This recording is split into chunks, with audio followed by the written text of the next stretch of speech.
Bonjour à tous et bienvenue dans cette vidéo de présentation du Blackjack. Je vous y apprendrai les règles du jeu. Ensuite, nous verrons quelles sont les décisions à prendre en cours de partie. Et enfin, on répondra aux questions les plus classiques qui reviennent chez les débutants. Le jeu étant particulièrement simple, je pense qu'il ne fera l'objet que d'une seule vidéo, mais si vous avez des questions, si vous avez besoin d'approfondir un peu le sujet, n'hésitez pas à demander en commentaire et on fera ça.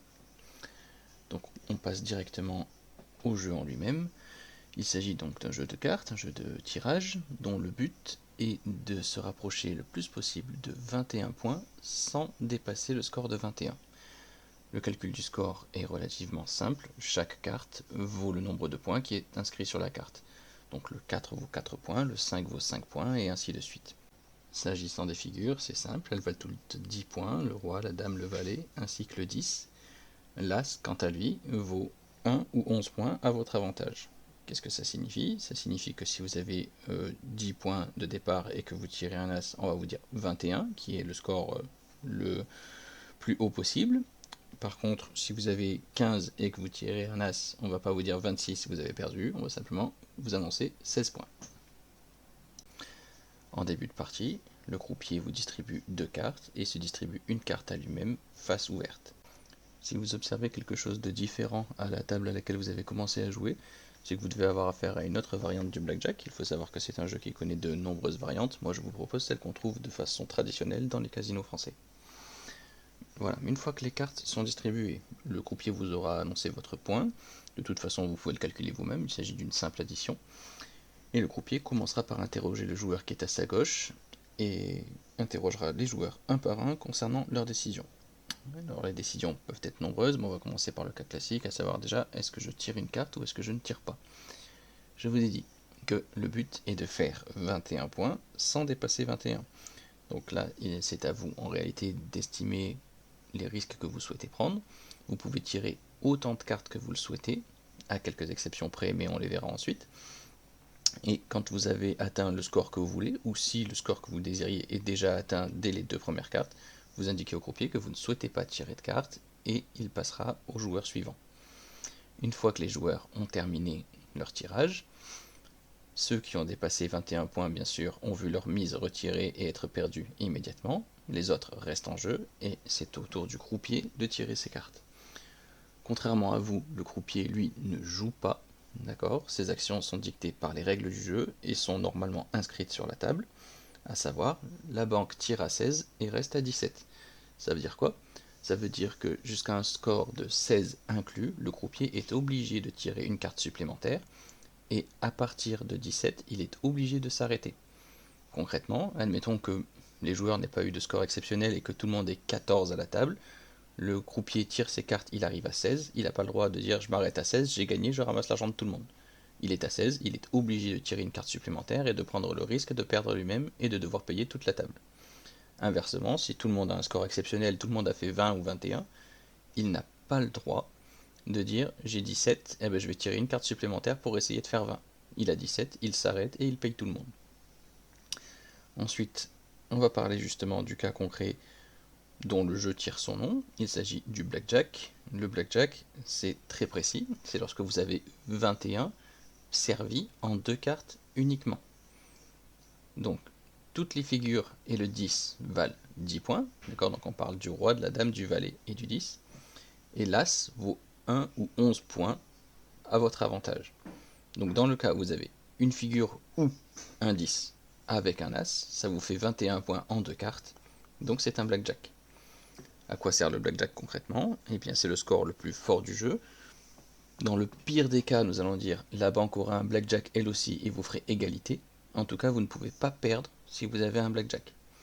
La différence se fait également au niveau du paiement, puisque sur un coup, on va dire normal, le jeu est payé à hauteur de votre mise, c'est-à-dire que si vous avez misé 5 euros de départ et que vous gagnez par rapport au croupier, il vous rajoutera 5 euros dans votre case et donc après le paiement, vous repartirez avec 10 euros. Le blackjack, lui, est payé une fois et demi la mise, il y a un petit bonus. Donc si vous avez misé 5 euros, on vous payera 7,50 euros. Vous repartirez avec 12,50 euros à la fin du coup. Voilà, ça c'est pour les cas généraux. Ensuite, pour les cas entre guillemets particuliers, il y a les cas qu'on appelle le split. De quoi s'agit-il? Eh bien quand on split, c'est-à-dire qu'on a eu au début du coup, deux cartes identiques. Et à partir de deux cartes identiques, on peut rajouter une mise et séparer notre jeu en deux et faire comme si nous avions deux jeux. On verra plus tard quand est-ce que c'est avantageux ou pas, mais c'est le principe. En fait, vous aviez un jeu de départ et vous vous retrouvez donc avec deux jeux que vous gérez individuellement, d'accord. Le croupier commencera par le premier jeu, vous demandera si vous souhaitez tirer des cartes, vous vous arrêterez quand vous le souhaiterez, et on passera ensuite au deuxième jeu où vous répéterez l'opération. Autre cas particulier, il s'agit de doubler la mise. Doubler la mise, en quoi ça consiste? Mais simplement, lorsque vous estimez que vous avez un excellent score dans le but de l'améliorer, on va dire, lors des deux premières cartes. Pour faire simple, on va dire, dans le cas où vous avez 10, vous dites, bah, c'est super, il y a plein de cartes qui, en tant que troisième carte, vont me donner un excellent score, d'accord. Toutes les cartes au-dessus du 7 vont vous faire un très bon score. Donc, vous doublez la mise de départ, mais dans ce cas-là, le croupier ne vous donne qu'une seule carte. Vous n'avez pas le droit de demander plus que ça, d'accord. Il y aura une carte et il passera directement au joueur suivant, sans vous demander votre avis. En fait, dans les deux cas, que ce soit le doublé ou le split, mais simplement, à la fin du coup, si vous avez gagné, on vous paye toutes les mises gagnantes. D'accord. C'est pas comme le blackjack où il y a un quelconque bonus ou quoi. On part du principe que vous avoir autorisé à poser une mise supplémentaire dans la case, c'est déjà ça qui constitue le bonus. Là, normalement, vous devez vous demander, vous dire, bah écoute, j'avais déjà deux cartes similaires au début du coup, j'ai décidé de splitter, et on me redonne une troisième fois la même carte. Qu'est-ce qui se passe? Il se passe que vous pouvez faire un troisième jeu. En France, en tout cas, la plupart des casinos ne vous autoriseront pas à faire plus de 3 jeux. Après, comme je disais, il y a beaucoup de variantes, il y a beaucoup de... Donc, c'est pas exclu que vous trouviez différent ailleurs, mais en France, la plupart du temps, vous êtes limité à 3 jeux. De même, admettons que vous aviez donc deux fois un 8. Vous avez séparé parce que vous êtes dit partir avec un 8 dans le jeu, c'est quand même pas mal. Très bien. Et là, on vous donne un 2, ça vous fait 10. Est-ce que je peux doubler?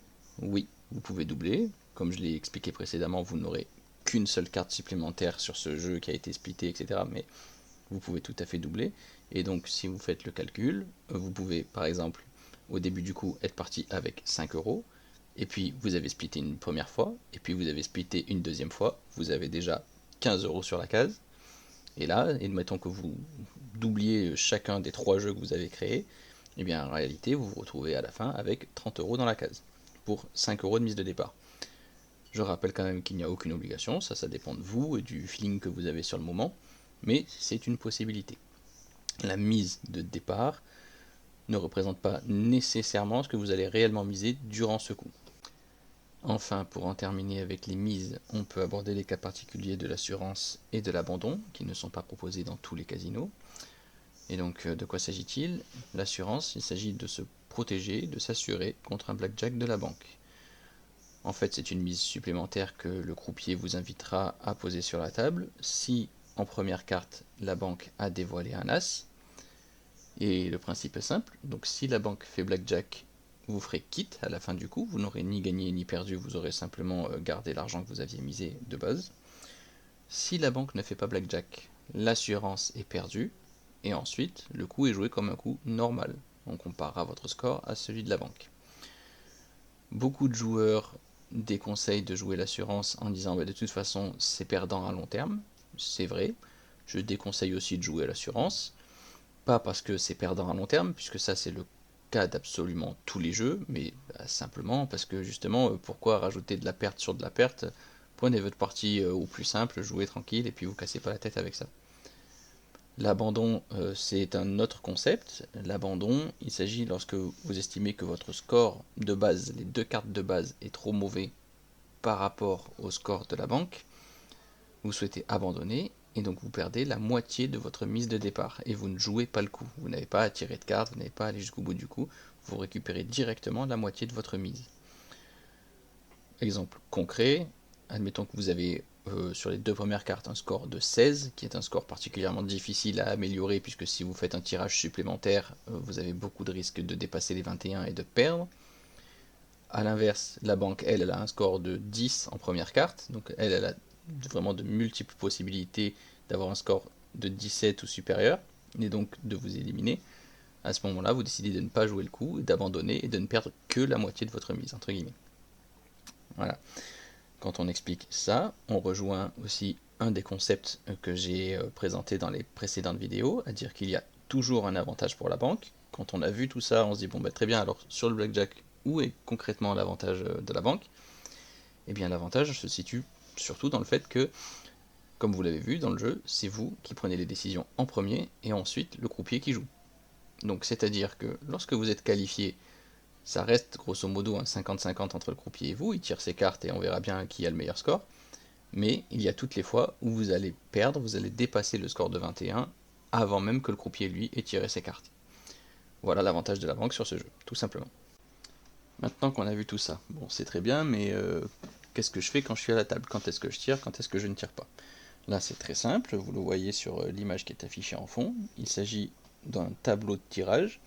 Là aussi, il y a de multiples variantes qu'on trouve sur internet, hein. C'est accessible sur Google en 3 clics, vous tapez tableau de tirage de blackjack et vous en verrez, et puis vous choisirez celui que vous préférez. La différence entre ces tableaux de tirage, c'est que ils sont plus ou moins agressifs, mais qu'est-ce que j'entends par agressif et en quoi ça consiste? C'est simple, c'est mathématique, contrairement à ce que certains autres joueurs vont vous raconter, mais il s'agit de se dire, dans un cas précis, donc comme j'ai pris l'exemple tout à l'heure, moi j'ai 16, la banque a 10, vous regardez les probabilités qu'a la banque de se qualifier, vous regardez vous les probabilités que vous avez de dépasser 21 si vous tirez une carte, et là, le tableau vous dit ce qui est à votre avantage. Est-ce que votre avantage c'est de rester, d'attendre et de voir ce qui se passe, ou est-ce que c'est à votre avantage de tirer une carte supplémentaire? En français, on peut dire est-ce que j'ai plus de chances de perdre en tirant une carte qu'en laissant le croupier jouer? Ça revient à dire ça. Comme je disais il y a 2 secondes là, contrairement à ce que vous diront d'autres joueurs, c'est pourquoi je vous dis ça, c'est parce que quand j'étais croupier et qu'il y avait des joueurs qui s'intéressaient au jeu, qui me posaient plein de questions, etc., et que je leur disais mais allez voir le tableau de tirage, regardez comment ça se passe, essayez de comprendre, ces gens-là qui visiblement n'en avaient jamais entendu parler, avaient quasiment tous la même réaction en disant non mais ça c'est des conneries, c'est inventé par les casinos pour nous faire perdre. Non, juste non, c'est mathématique. Le tableau de tirage, il est là, il est tout fait, c'est fait pour vous aider. Si vous êtes à l'aise en mathématiques, vous pouvez calculer ça tout seul, d'accord? Et ça aussi, quand je l'expliquais, on me répétait tout le temps la même réponse, c'est-à-dire ah non mais de toute façon il y a plein de jeux dans le paquet, ça sert à rien, c'est pas possible à calculer. Alors, plein de jeux, déjà c'est pas plein, il y a 6 jeux d'accord de 52 cartes dans le paquet, ok? Dans le sabot, dans ce qu'on appelle le sabot exactement. Mais de toute façon, que vous ayez, par exemple, je sais pas, si on prend les As, que vous ayez 4 As sur 52 cartes, ou que vous ayez 24 As dans les 6 paquets, ça revient au même. La probabilité, c'est toujours pareil, ça ne change rien. Donc, prenez le tableau, lisez-le, regardez si ça vous plaît, si ça vous convient, mais dites-vous bien que c'est mathématique, ce n'est pas contestable. Voilà. Alors vous pouvez préférer jouer au feeling, vous n'êtes pas obligé de respecter simplement bêtement le tableau, mais sachez que le tableau est là, il a été calculé pour, et il vous dit quoi faire dans chacun des cas. Vous verrez aussi que tous les tableaux que vous trouverez seront très complets en ce qu'il s'agit des splits ou de doubler la mise. Pareil pour les abandons, etc. Quand je disais certains sont plus ou moins agressifs, ben, c'est simple, hein, quand vous êtes dans une situation de 50% de chance pour vous, 50% pour la banque, il y en a certains qui vont vous dire ben, on abandonne la mise, il y en a d'autres qui vont vous dire on tire, bon, ça dépend de vos préférences. Mais c'est pour ça que j'irai pas plus loin si vous voulez dans la prise de décision. C'est du feeling, bon, la plupart du temps si vous le souhaitez, ou alors ben, simplement vous regardez le tableau de tirage. Il y a 2 choses sur lesquelles je peux apporter votre attention, c'est qu'il est tout à fait possible de se mettre d'accord avec les autres joueurs de la table, de se concerter, du moment que vous ne prenez pas une demi-heure bien sûr, hein, parce qu'il faut prendre en compte qu'il peut y avoir 7 joueurs à la table et que vous n'êtes pas tout seul, mais donc c'est de dire bah, qu'est-ce que je fais, je tire pas. Aucun joueur n'a le droit de vous imposer votre choix, peu importe que lui sur la case d'avant il ait joué 300 balles et que vous en ayez mis 5, votre argent c'est votre argent, et il ne peut pas vous imposer votre façon de jouer. Et ensuite, justement par rapport à ça, je tire votre attention aussi sur les joueurs qui partent du principe que si vous espérez une petite carte pour améliorer votre score, par exemple un 5 ou un 6, mais que la banque a un 10, ce qui la mettrait en mauvaise position, ils vont vous inciter, et certains de façon très insistante, à ne pas tirer la carte et à vous dire laisse pour la banque. Encore une fois, personne n'a le droit d'influencer votre jeu. c'est vous et vous-même, et surtout pourquoi il ne faut pas écouter ça. Eh bien d'abord parce que parfois leur conseil va aller contrairement comment dire, à l'opposé complet de ce que vous dit le tableau de tirage, mais ensuite le fait de dire c'est de votre faute qu'on a perdu parce que il y aurait eu un 5 et ensuite peut-être que la banque elle aurait sauté avec un 10, ça veut dire que ces gens-là, non seulement ils sont assez forts pour savoir quelle est la prochaine carte qui va sortir, mais en plus celle qu'il y a derrière la prochaine carte. Eux ils voient 2 cartes à l'avance. Voilà, ne vous laissez pas influencer, c'est votre jeu, vous le jouez comme vous voulez. Normalement le croupier est censé intervenir, c'est pas toujours le cas, mais si on vous casse les couilles, entre guillemets, dites-le, juste dites-le, vous dites au croupier, là ça suffit, je veux jouer tranquille quoi. Faut pas hésiter si vous voulez à parler et à vous faire entendre. Vous pouvez vous mettre d'accord avec les autres joueurs, si vous n'avez pas la même façon de jouer, si vous voyez pas les choses de la même façon, chacun fait son truc et laisse l'autre tranquille. Maintenant pour terminer la vidéo, la réflexion que je viens de faire sur les joueurs qui vous demandent de laisser telle ou telle carte à la banque, revient à répondre à une question qui est régulière chez les débutants, de savoir est-ce qu'on peut compter les cartes. Alors, je ne vous présenterai pas comment on compte les cartes. Il y a des casinos où on peut toujours le faire, ça devient de plus en plus rare, tout simplement parce qu'il y a des sabots automatiques, électroniques maintenant, et vous voyez, normalement le croupier est censé à chaque fin de coup mettre les cartes dans le sabot électronique, qui va mélanger les cartes en permanence et qui peut tout à fait vous ressortir au coup suivant les cartes qui viennent déjà de sortir au coup que vous avez joué. Donc ces sabots sont là pour ça, et donc le comptage de cartes est inutile. Le principe du comptage de cartes, ça s'applique quand il y a un sabot qu'on appelle manuel, d'accord, où simplement les cartes sont mises de côté dans un réceptacle tout le long du coup, et quand on arrive à la fin du sabot, le mélange est fait par le croupier. Donc là, effectivement, si vous comptez les cartes, comme les cartes qui sont sorties sont entre guillemets éliminées, qu'elles ne reviendront pas, et bien au plus on avance dans le coup, et au plus votre compte devient précis, et au plus il est entre guillemets utile de compter les cartes. Mais je le répète, les sabots manuels, bah, ça devient de plus en plus rare, honnêtement. Et ensuite, ce qu'il faut savoir, c'est que pour savoir si on arrive à la fin du paquet, vous, vous doutez bien que le croupier va pas distribuer toutes les cartes et se retrouver comme ça les bras ballants en mode bah merde, je peux plus en tirer une, comment on fait? Donc il a une carte rouge, d'accord, qui lui sert à signaler attention, on arrive à la fin du paquet, il va falloir mélanger.